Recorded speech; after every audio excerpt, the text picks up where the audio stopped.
Aux États-Unis, des millions d'armes à feu sont vendues chaque année. En 1999, 8,9 millions. En 2013, année de la fusillade de l'école primaire Sandy Hook, 21 millions.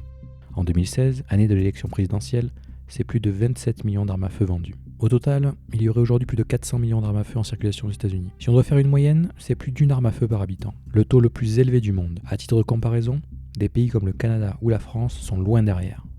En réalité, on estime qu'environ 40% des ménages américains possèdent au moins une arme à feu.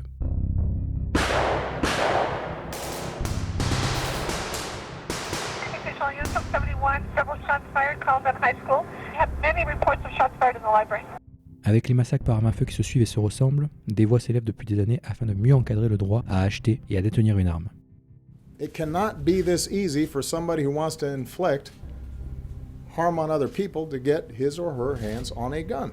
We can actually do something about it, but we're going to have to change our laws.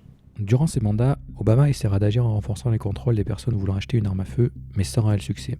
Les raisons sont multiples. Tout d'abord, un parti républicain divisé sur la question, mais majoritairement opposé à toute loi qui viendrait restreindre l'accès aux armes à feu. Un lobbying agressif de la NRA, association pro-armes américaine, un pays immense où chaque État a ses propres lois concernant le droit à la détention d'armes, et surtout, le second amendement est considéré comme sacré. Le droit à détenir une arme a toujours été intouchable aux États-Unis.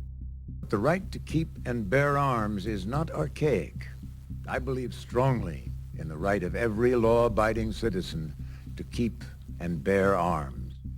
I say that the Second Amendment is, in order of importance, the First Amendment.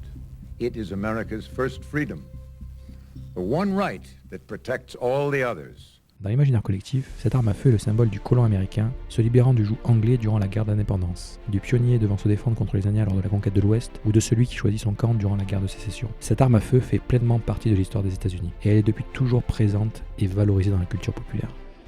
You see, in this world, there's two kinds of people, my friend. Those with loaded guns, and those who dig. You dig. Dans ces conditions, légiférer sur le second amendement apparaît comme une chimère sur laquelle les politiciens se sont toujours cassés les dents.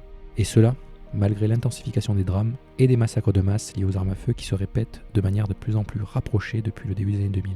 Alors même que depuis 20 ans, les États mettent en place des restrictions toujours plus importantes à l'acquisition d'une arme à feu. En fait, ici se pose la question plus large de la violence dans la société qui ne cesse de croître. L'arme à feu n'étant alors que le symptôme de problèmes bien plus importants. Crise des valeurs, perte de confiance dans les systèmes politiques et juridiques, appauvrissement des populations ou encore effondrement du système éducatif. Autant de sujets parmi d'autres qui mériteraient bien mieux. If you say guns are destroying our society, I would answer that you know better.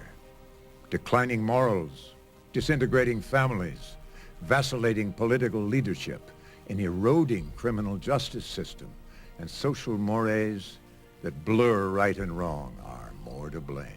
Certainly more than any legally owned firearm.